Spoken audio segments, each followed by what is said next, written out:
Buenos días, familia Juan Paulina. Hoy les voy a hablar sobre la cultura chavín. Empecemos. Descubridor. Fue el arqueólogo Julio César Tello quien la descubrió y consideró como la cultura matriz o madre de las civilizaciones andinas. Ubicación geográfica. La cultura chavín tuvo su origen en el pueblo denominado Chavín de Huántar, en el departamento de Ancash, ubicado a 300 kilómetros al norte de Lima. Organización política. De acuerdo a algunas teorías, en el estado teocrático de Chavín, las más hábiles por sus conocimientos astronómicos, ambientales del tiempo y del clima, se destacaron en su comunidad y terminaron convirtiéndose en sacerdotes y jefes. Economía. Su economía estuvo basada en la agricultura, apoyada por el intercambio y la domesticación de nuevas plantas. Bajo este desarrollo de la tecnología agrícola, originó especialistas que presidían si hubiesen buenas o malas cosechas. Ellos sobresalieron en su cerámica. La cerámica fue muy extraordinaria. Es generalmente monocroma. En algunas ocasiones es decorado con colores rojos y negro plata. Se añade una serie de puntuaciones. Religión de la cultura chavín. En el pueblo chavín fue al parecer politeísta y adoró a dioses terroríficos.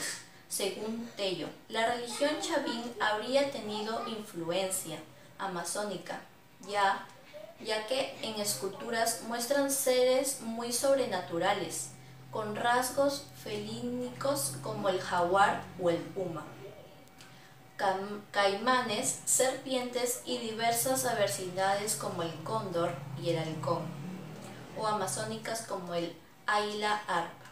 Muchas gracias por su atención. Buen día, profesores y alumnos. Hoy voy a hablarles de la cultura Nazca. Nazca es una cultura arqueológica del antiguo Perú que se desarrolló básicamente en los valles del actual departamento de Ica, alrededor del siglo I y entró en decadencia en el siglo VII. Su centro estaba ubicado en Cahuachi, en el margen izquierdo del Río Grande, en la actual provincia de Nazca.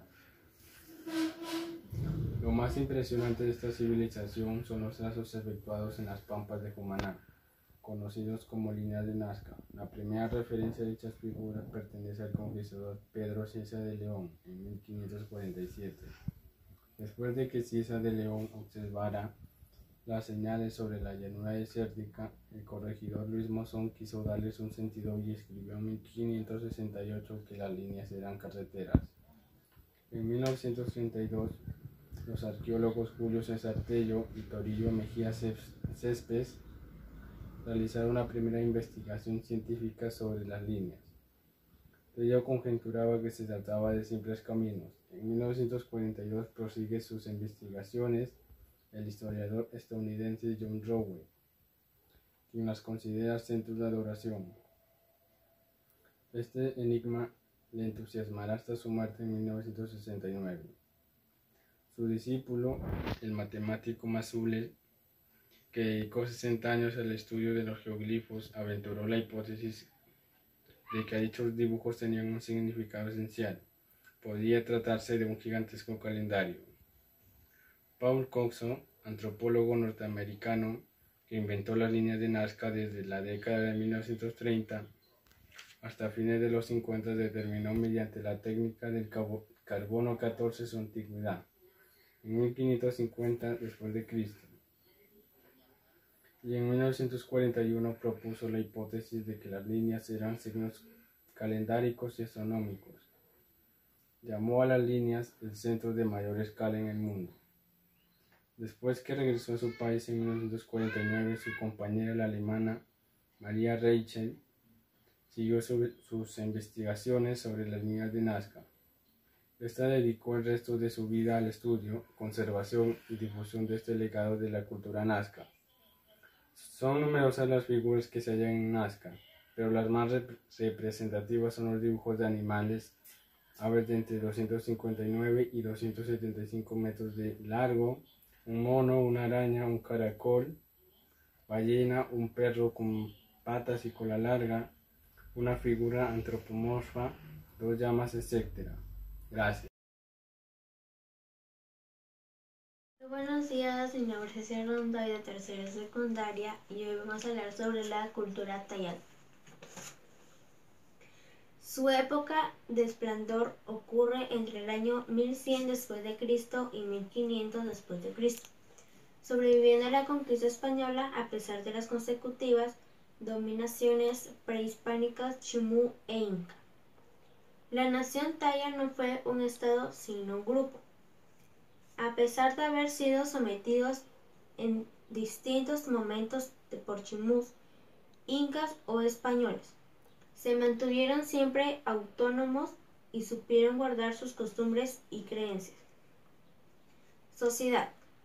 Los tayanes fueron un pueblo que mostró un verdadero respeto a sus difuntos y seguían la misma tradición de los entierros en chuquis,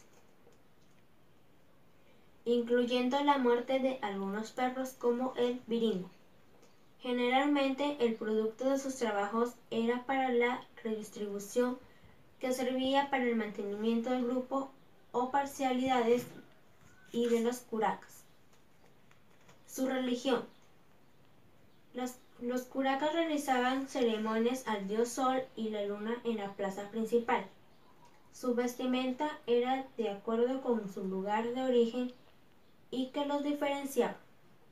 Los hombres llevaban camisetas de algodón y mantas largas, algunas bordadas con lana, y usaban un tipo de turbante, dando vueltas sobre su cabeza, e incluso tenían un peinado particular con cerquillo. Las mujeres llevaban una especie de saca o anaco, como hábitos de algodón de una sola pieza hasta los pies. Usaban trenzas adornadas con hilos de algodón. También usaron el capuz con unas colas largas tanto mujeres como hombres. Usaban como adornos, dependiendo a su nivel social, collares de shakiras, amuletos y aretes. Su arquitectura. En arquitectura no pudieron demostrar mayor técnica ni iniciativa, porque las viviendas fueron sin duda algunas de caña y barro, como las que son actuales de los campesinos.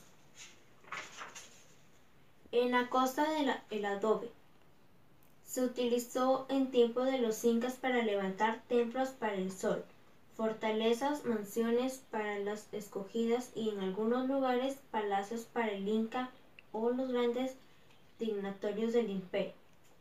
En la sierra se utilizó la piedra y de eso se quedan restos. También tenemos las pirámides de Marihuala, Shakira, Alto de la Cruz.